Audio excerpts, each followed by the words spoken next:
તો ત્યારે હાલ એક મહત્વપૂર્ણ સમાચાર સામે આવી રહ્યા છે તેની પર નજર કરીએ તો રામનવમીને લઈ અને ઉત્તર પ્રદેશના 42 જિલ્લામાં હાઈ એલર્ટ કરવામાં આવ્યું છે. હાઈ એલર્ટ જારી કરવામાં આવ્યું છે.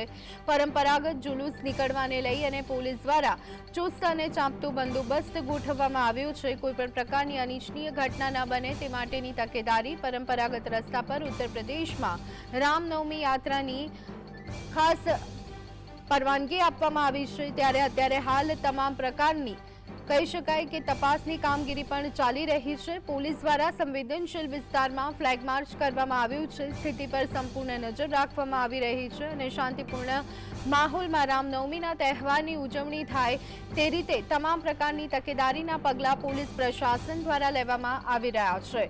તો રામનવમીના પર્વને લઈ અને તમામ પ્રકારની તૈયારીઓ કરી દેવામાં આવી છે. પોલીસનો ચાંપતો બંદોબસ્ત હાઈ એલર્ટ પર જોવા મળી રહી છે. પોલીસ ત્યારે રામનવમીના પર્વને લઈ તમામ પ્રકારની તૈયારીઓ પૂર્ણ કરી દેવામાં આવી છે.